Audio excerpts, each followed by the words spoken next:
You think I have enough GVM lights in here? Maybe I should grab another one here to put here and another one maybe right here. I'm such a hoarder, but what are you gonna do? Every week I got 2 or 3 things to review, but as a matter of fact, this is the entire RGB line of GVM except a tiny little portable little light that I don't have here. Everything else RGB you can think of. This is actually the biggest panel that GVM makes. It's brand new, just released I think a month or 2 ago, something like that.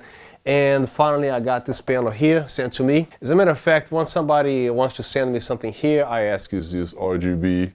And then they say yes. I was like, send it over. So today I'm going to be reviewing this panel here. This is the 110RS. I was very curious to see this in hands. As a matter of fact, there's nothing on the internet. So as of December 28th, 2019, when you go to Amazon and check out the reviews, at least the written reviews, they have nothing to do with this light. It's something else. And especially the video reviews, I'm actually, again, the first YouTube channel to be reviewing this product over here the same exact way I reviewed the Godox FV150. I was also the first channel, which is pretty exciting that I get to review brand new things before anybody else. This is very cool and I'm very thankful for this. And also you have something to do with that because of your support and everything else. And I really appreciate it because my channel without the viewers is a nothing channel. So again, thank you very much for your support, and I'll do the best that I can do to make things happen for you, especially with the new stuff arriving. After you watch this video, if you care to see the other reviews that I made for GVM, the 50RS and also the RGB 150S, the 800D or D800 or something like that, I always get confused with the D thing here. I didn't review it yet, but I don't think it is worth doing it because there's a lot of people that's already reviewing this light. And this does exactly the same thing as the 50RS, only it is cheaper and a smaller panel and of course less brightness. Other than that, this is a stronger panel. Now the cool thing about the 150S is because you don't see a monolight shape RGB every day, because most lights they see out there, they are the usual square panels as you can see here. But this one here, actually you can have a little bit of a Fresnel kind of thing. It's not a true Fresnel, but it does the job pretty good as far as narrowing the light a little bit. Plus you can put grids over here instead of just barn doors and diffusers. So this can actually act just like a Godox SL60W or any other model lights that you have, Aperture 120D. This light here is pretty interesting, you should also check that out.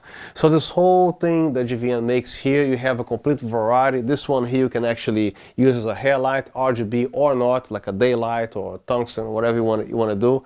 You can actually hide these lights on the set, behind the computer screen, whatever you want to do, accent walls and everything. This one here you can control the light speed a little bit with the barn doors. You can actually add some softbox that third-party sellers make to make this as a little softbox, little light. So this light over here is great for more coverage, for more power output, especially if you don't want to break the bank, because RGBs at a panel this size for $649, not to mention sometimes they have some sales going on this panel.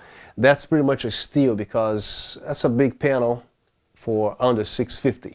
Because if you're looking for RGB of this size, you're going to be paying at least a couple $1,000. So I was dying to get this panel over here because the size of it and also the power output, which of course beats the 50RS and beats any other lights. So right now I'm going to be focused on this panel here, which is the 110RS, the biggest panel that GVM makes so far. So the first thing that people want to know, of course, hey, is this made of metal? Yes, it is. The whole thing is made of metal. The yoke is metal, aluminum, right? This whole thing here, people like tapping on the thing, so I'm tapping for you. Everything here is metal. I actually like the fact that you have the handles over here because when I take this out of the box, you can pull straight up. The barn doors are metal. This is the front of the light. I counted. It's actually 256 RGB lights. I actually wish this whole panel, or at least one manufacturer, could make a RGB panel that it is entirely built of RGB only. Imagine the brightness this panel would have, because it would at least triple the amount of RGB lights. Because I don't care much about the daylight side because I have my own dedicated daylight light sources over here, which is the one that's shining light on me. So I would like to see at least one manufacturer to make one panel with RGB only. That would be fantastic, especially the high-end panels. That would be insane. But anyway, so one interesting thing that I noticed immediately after taking it out of the box here is the panel. As you notice, it's not as dense as the 800D or the 50RS or any other panel, as a matter of fact, that you get from GVM, they have this heavier diffusion, even though they include the actual diffusion on the front here. But again, going back to this panel here, this is not really a diffuser.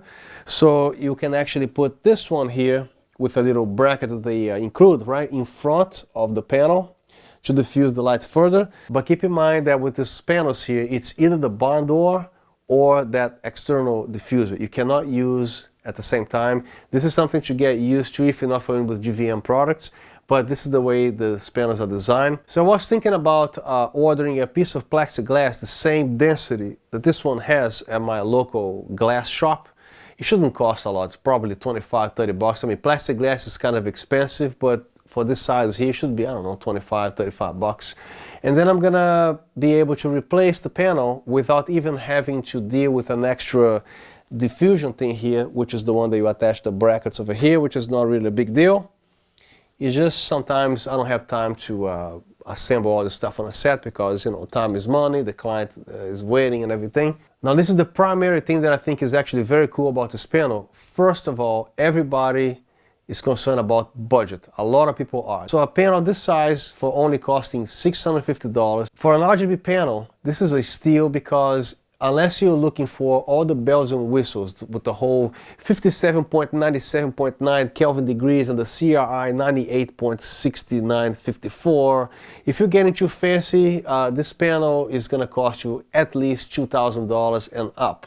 So if you are a cinematographer on a budget, or if you want a bunch of RGB panels, even if you have a high-end panel, the most expensive ones, the sky panels and up, it's always cool to have several of these panels here because you can actually throw a lot of these panels to light all the rooms that you're shooting, a large room and everything.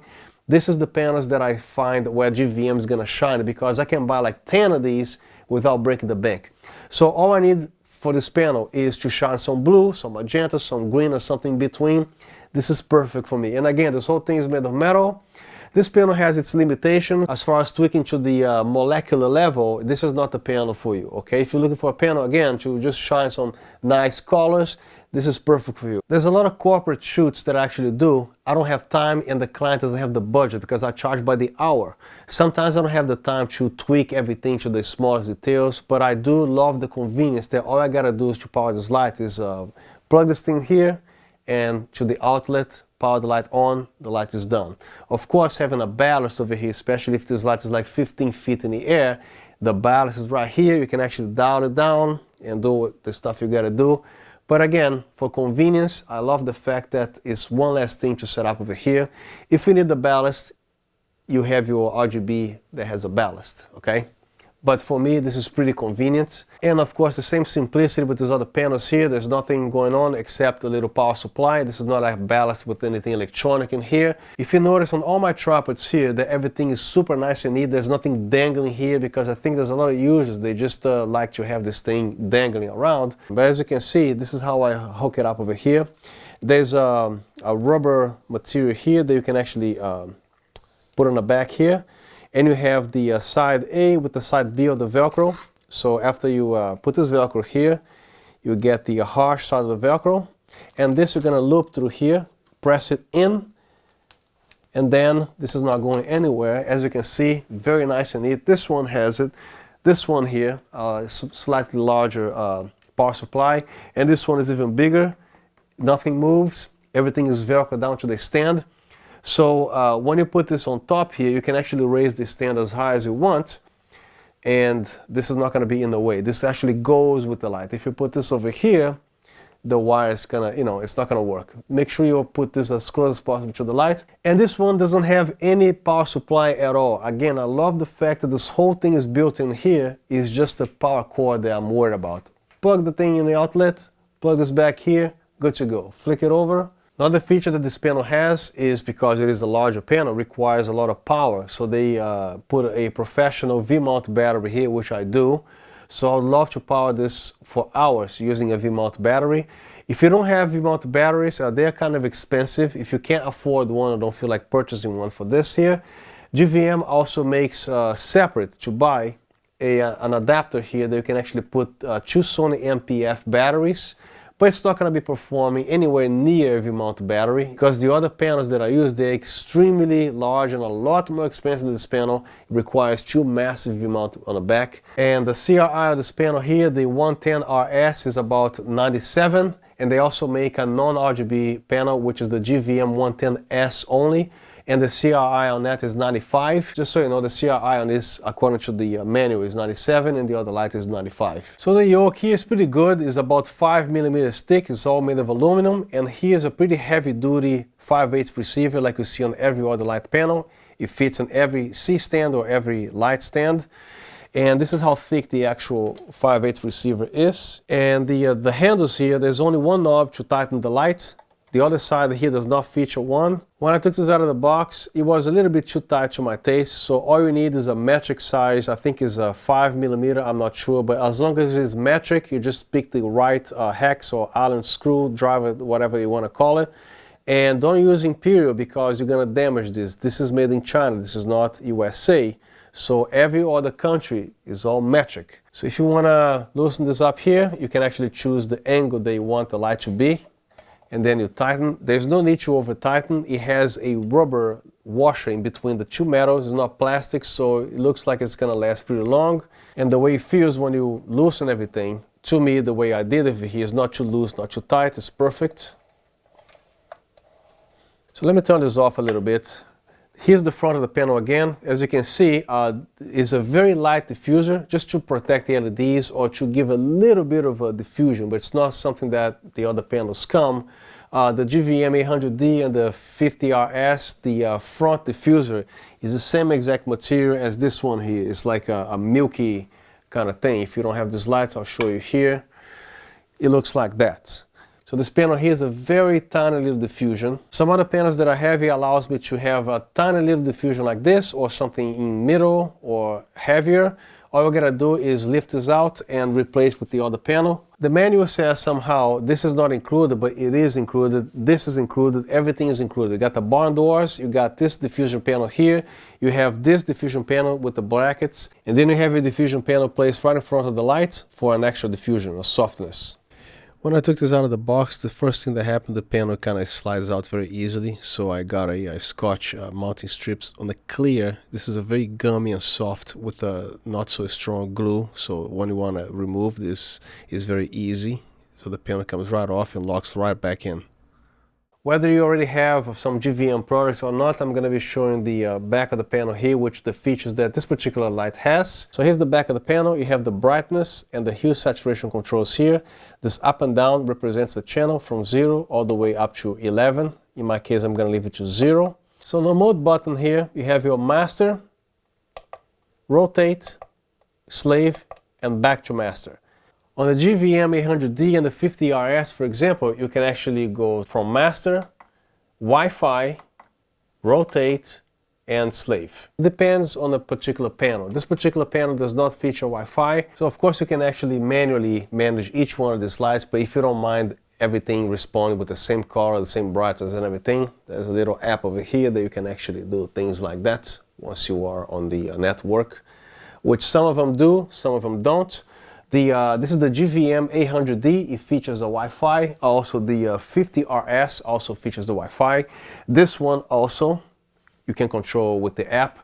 And this one here do not feature the Wi-Fi, and I don't know why they didn't include the Wi-Fi feature on this. This will be super awesome. This is the biggest, coolest panel that GVM makes, but it doesn't have the Wi-Fi feature. However, I set the 50RS to Wi-Fi, and then you can actually control all the lights. If I want to transfer the Wi-Fi to the 800D, the 800D is going to be controlling all these lights. If you have a shoot that you only want to see one light lighting something, all you gotta do is close the barn doors here, put it in another room. The app is still gonna reach the Wi-Fi range, and then you can control this light this way using either the 800D or the 50RS. So it's not that big of a deal if you have at least one of these lights.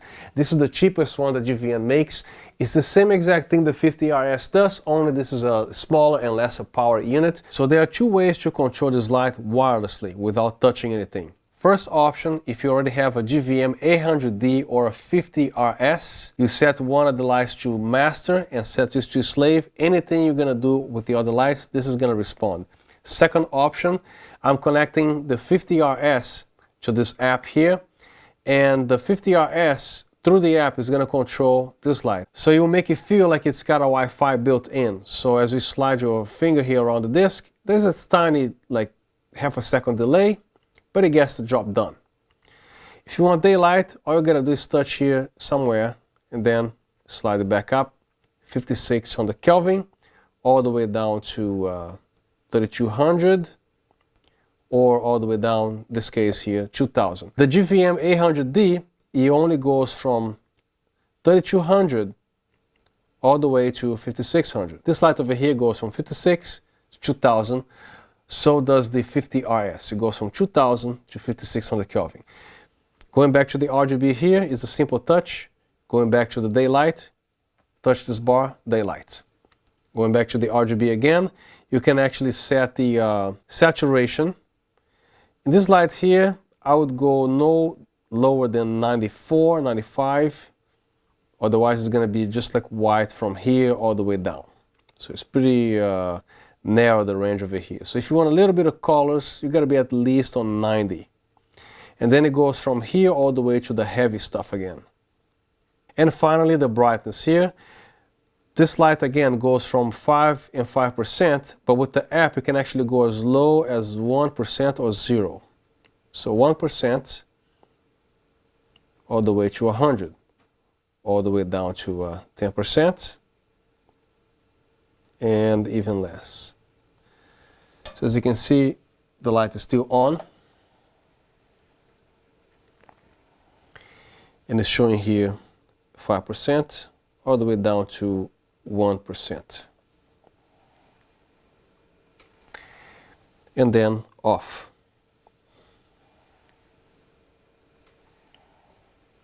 Next, I'm going to be setting the 800D as master.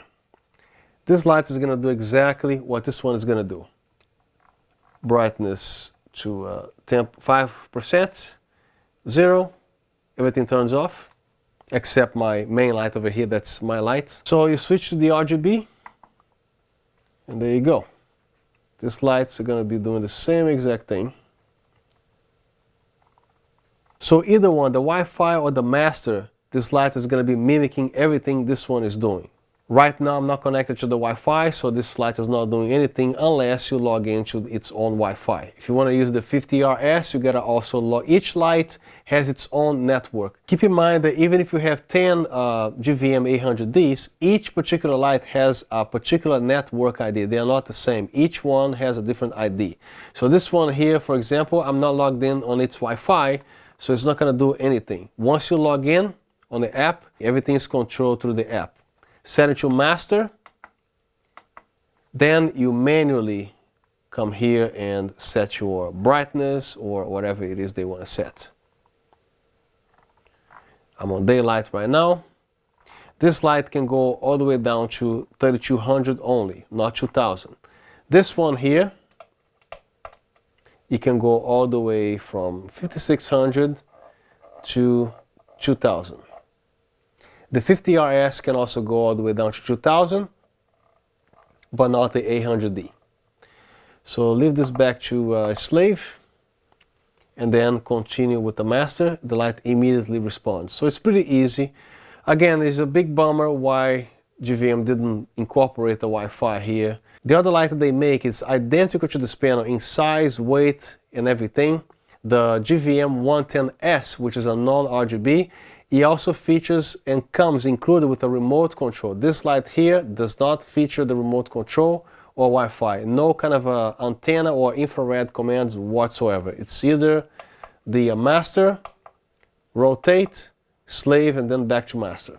But again, you can control this light using the master if you have one of these. Otherwise, you're looking at a $99 remote control because you're going to need at least one GVM RGB light. Last thing on the back of the panel here, this comes with a V-mount battery because this is such a large panel. It requires a lot of power. GVM makes a very inexpensive accessory that's going to transform or change from a V-mount to a dual Sony NPF adapter. So you can actually put two Sony batteries here, but I don't know how that's going to work on a panel this size. In my case here, I have a V-mount battery, pretty massive. It's a 15 amp battery, 180 watt hour battery. So with the power here, you have the adapter, off, and battery. So the adapter obviously is the adapter that's built inside the unit, and then you have the off button. So when you're switching from AC and DC, I would recommend you to turn it off first and then go to the AC type of thing. Don't be switching this real fast like this, because this is never good for the light. I only did this once to show you. The correct method is turn it off, wait, and then battery. Then back to off, back to AC. Now before I put my expensive V-mount battery here, I'm gonna see if there's any current being supplied when I am on AC mode. So I have my multimeter here. You can probably see this without the light because this doesn't last long. I'm on adapter position, which is AC. I just want to make sure this is the negative and the positive terminal. I want to make sure if there's any voltage being fed back to this thing here, because if there's any voltage, I don't want it to damage my V-mount battery. So as you can see, there's no voltage whatsoever, which is safe to put my expensive V-mount batteries here. So that's pretty good, because some panels that I tested before, there was some voltage, you know, as high as 14 volts somehow being fed back here while the thing is on the adapter. But according to the circuitry here, the test that I made, it's safe to know that nothing is being supplied back to the V-mount while it's on the adapter with the AC, which has nothing to do with this. Now I'm going to power this off, get my light meter somewhere. Now I'm going to be starting my V-mount battery here. Is at full charge. I usually prefer when they have these things vertical instead of on the side. It's just gravity works better that way. So anyway, hold the panel with one hand, make sure you align here, and then make sure you hear that click. Now I'm going to be on battery, which is the V-mount. There you go. The light is powered only with the V-mount battery. So I can do the whole thing, RGB, whatever I want to do. Back to master here, of course, right? There you go. The RGB, brightness. So everything works the same. And then back to the adapter. Nothing's going to happen because you don't have any AC. I just discharged the board because there's no electricity being supplied. Come back to off. It's always advisable you plug this thing here first and then on the outlet to avoid any spikes, but I'm going to be doing this real quick here. Put that real fast, should minimize spikes. So I'm on the adapter again, and then I turn it off, wait a little bit, then back to battery, which is the V-mount. And this thing actually came upside down. Interesting. Okay. So right now I'm on the off position. Switch to the adapter, which is the AC. Then turn it off. Wait a little bit, and then back to the V-mount battery. There you go.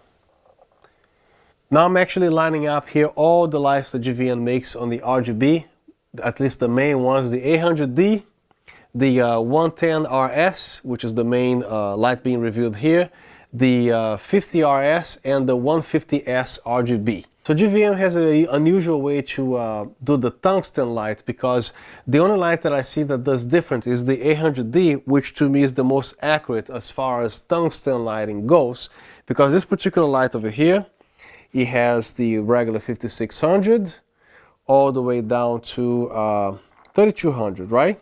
So as you expect, any bicolor light that you buy from GVM or anybody else, you see the LEDs over here, and then when you start to change to daylight, they gradually appear. But those are actually dedicated tungsten LED lights. So as you change to daylight, you have the daylight and you have the tungsten. This panels here, the 110RS, the 50RS, and the 150S, they use the actual RGB lights to make it look like tungsten. So this is more on the artistic side. If you want accuracy with these RGB lights that GVM makes, I would recommend you to get the 800D, because these are actual tungsten LED beads. These are not. This light here features the RGB and the daylight LEDs only. There's no tungsten light here. Again, they use the RGB as an artistic kind of way to do the tungsten. So the result of that is going to be a very rose, kind of a heavy tint. So when I buy RGB lights anyway, I only care for the RGB because I already have my daylight balanced lights. So again, I wish they made this whole thing RGB and skip the whole daylight kind of thing. This would be amazing. Imagine how bright this panel would be if this whole thing was RGB. So the 800D, it acts like tungsten 100%. These lights over here, as you can see, as soon as you change 1 single Kelvin, you will see the RGBs that kick in. There's no tungsten LEDs on these lights. The 50RS, the same exact thing. You will see the yellow lights coming in. These are the RGB yellow lights, okay? So I would recommend, for accuracy, shoot at 5600 Kelvin, put a Roscoe gel in front of these lights over here, and that will be your accurate tungsten color. The same exact thing with this light. As you can see, the RGB yellow lights, they kick in. I'm going all the way down to 2000. This is not really 2000 Kelvin, it's somewhat warm, but it got nothing to do with the color temperature really. So the 5600 on all these lights here, they do a fantastic job. It's pretty nice, pretty accurate. I don't have a color spectrometer here, but the daylight, it looks pretty damn nice. Only the tungsten side of these lights here that you have to keep in mind is more like an artistic kind of thing. It's not an accurate 3200. It got nothing to do with the tungsten light. It's more like a rosy color, warm yellowish kind of thing. This light over here, the 800D, the 3200 is beautiful. It's actually pretty nice tungsten color. So right now I have all the lights set to 3200, 3200, 3200, and 3200. So this is how the lights behave. This is more a truer tungsten kind of color. So you can see the exposure on my hand, it looks pretty nice. This one here uses the RGB as the 3200. So you can see it's very orangish. Same thing with this light. And the same exact thing with this light over here, tungsten thing. This light here has a true LED tungsten color. So the skin here, it looks more accurate. See that? Now here, I'm gonna freeze my temperature here. There you go with the phone lock. And then you watch that goldish effect here. So see, this is not really a tungsten kind of thing. It's some other color similar to so technically it's a warmer color. This one here is more accurate. So this light over here, you can definitely use the tungsten color because it looks beautiful, pretty accurate, pretty decent. Now these lights here, they use the RGB. These are not tungsten color LEDs. Those are RGBs mimicking tungstens mixed with the daylight here. Same thing with this, same thing with that. Now I'm doing a little test here with the light at 5600 Kelvin and the camera doing the same exact thing on manual Kelvin degrees, 5600 daylight. Seeing how this looks like on the skin. That's pretty good, not too bad. No problem there. Now it's at 3200 at the panel, and the camera on Kelvin manual is also 3200. And as you can see, there's a slight magenta, kind of a funky color going on. Like I said, it's more for an artistic thing. And here I decided to correct a little bit. The same exact thing, but I did some color correction there. Now it's at 2000. Let's try the 2000 Kelvin, which is the candlelight kind of look. The camera is at daylight, so I expect it to be very yellow and very rosy or whatever, because this is a daylight. Now the same 2000 Kelvin. Now I'm lowering the Kelvin temperature on the camera to 3200.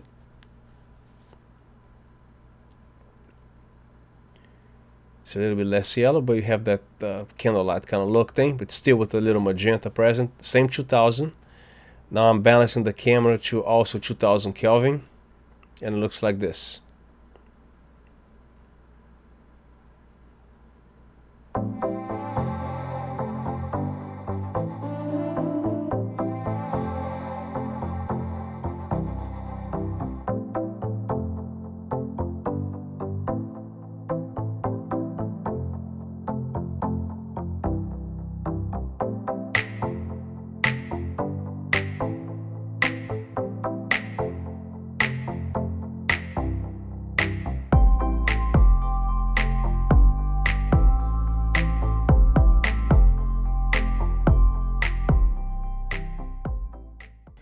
Next, I'm doing a power draw test using a kilowatt wattmeter. The mains voltage says 119 volts, 0 watts. As soon as you plug this in here, you have a small draw of 1.3 watts. Remove back to 0. As soon as you plug it back in here, the same exact 1.3 watts, and the power switch on the light is off. Let's flick the switch on. The same power draw because the light is at a 0%. Now I'm going to be running from 5 watts all the way to 100 using the daylight LEDs to see how much power they draw.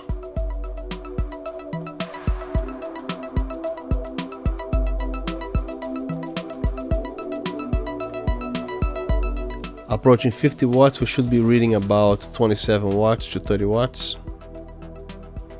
This panel is rated as a 100 watt panel, but the daylight LEDs, they don't take that much power. And approaching 100%, we should be reading about 48 watts, which is half of what this panel claims to be drawing. 0.6 amps.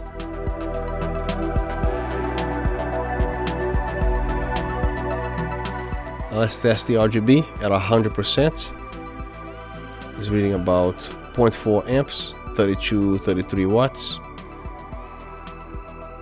A 50% drop to 15 watts. 5%, about 5 or 4 watts.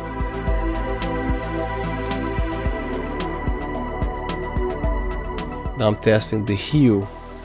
Each one is brighter than the other one, so the blue is usually weaker, the magenta is very strong, the red is super strong, so here's your wattage difference as you rotate the hue button there.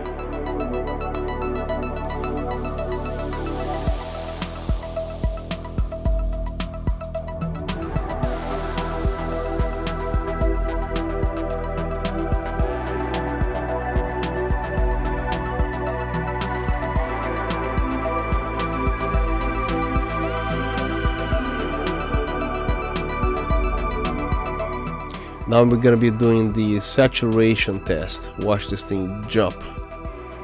So as you can see, when you combine all the LEDs to white, it's drawing the actual 100 watts that the panel claims to be.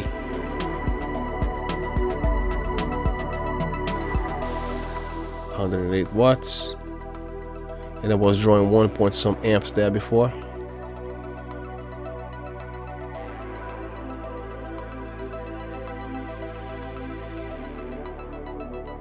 And that should conclude the test here. And here's what the contents look like inside. First thing you're gonna see is the plexiglass, and then the barn doors, which comes in this cardboard here.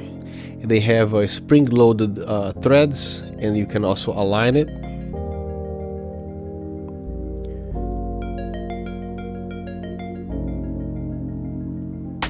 And here's how you mount the second diffuser. Extra protection here. So the reason why I'm showing you this, first time I unpacked this thing, I had a hard time taking this thing out. So if you don't follow exactly what I'm showing you, you're gonna be here all day. First you lift the yoke. Look how easy that comes off. Comes with a little paper diffuser, clips that attaches to the barn door, safety cable, and then to put it back, put it upside down this way. And then you kind of make a little space over there to fit this yoke, and that's that. Put the extra protection back. I always forget this. Put your external diffuser hardware over there. I had a hard time taking this off too, so I put a little tape there. Look how easy that comes off. Put the barn doors back here, and finally on top with the shiny side facing up. Actually, if you don't want to remove the barn doors, they actually fit in the case. You can still put the cardboard back in there. So that's pretty much all I got for this review, and that was the first YouTube channel to review this light, and I hope you like what you saw. If you have any questions or suggestions or any feedbacks or whatever that is, please feel free to drop them down in the comment section. I'll respond to everything, and especially thank you for your time watching these videos and visiting my channel. I really appreciate that. Please like and subscribe, and I'll see you next time.